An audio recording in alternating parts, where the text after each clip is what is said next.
It's not uncommon for Stephen King adaptations to include references to other stories by him, but the 1989 adaptation of Pet Sematary had a reference to its miniseries a year before it was released. Stephen King's novels and short stories have been adapted to different media for decades, and one of the most memorable ones is 1989's Pet Sematary. Based on the 1983 novel of the same name, Pet Sematary was directed by Mary Lambert, and though it wasn't a hit with critics during its release, with time it has received praise for its tone and performances. Pet Sematary follows the Creed family, who move from Chicago to Ludlow, Maine when Father Lewis, Dale Midkiff, takes a job as a local physician. Their new neighbor, Judd Crandall, Fred Gwynn, shows them an isolated pet cemetery behind their new home, which he later reveals to Lewis brings those buried in it back to life but in their most evil form. Pet Sematary has all the elements of a Stephen King story, and it even has a secret reference from the miniseries, though the latter was released a year later. Its original Bill Denbrough actor did a voiceover narration in Pet Sematary. Jonathan Brandis had a subtle cameo in 1989's Pet Sematary. One of Stephen King's most popular and beloved novels is It, published in 1986.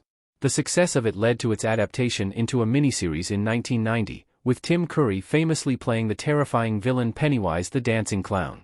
Just like the novel, the It miniseries is divided into two parts, one following the Losers Club when they were kids and first came across it, and the other reuniting with them 27 years later to face it one more time and defeat it.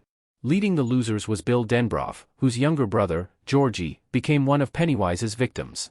Young Bill Denbrough in the It miniseries was played by Jonathan Brandis, but this wasn't his first role in the universe of Stephen King.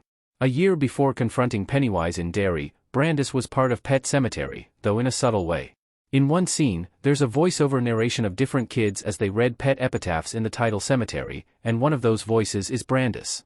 Thanks to this, Brandis is part of a special list of actors who have been part of more than one Stephen King adaptation, even if one of those was a subtle voiceover narration.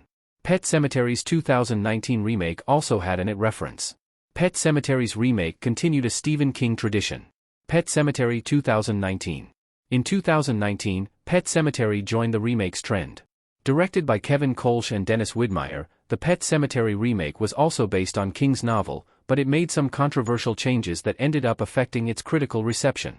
Instead of Gage dying and being brought back after Lewis buries him in the cemetery, it was Ellie who was hit by a truck and killed and later resurrected thanks to the cemetery. However, among the things that the 1989 version and the 2019 remake have in common is a reference to it, though the latter is more based on the book. On her way back to Ludlow, Rachel gets stuck in traffic, and at one point, a road sign for Derry, Maine, can be seen. Derry is the setting of many of King's novels, most notably It, with the title creature being the one responsible for the town's many tragedies. The Stephen King macroverse is what brings his novels together, and it is actually key to understanding his universe thanks to Maturin.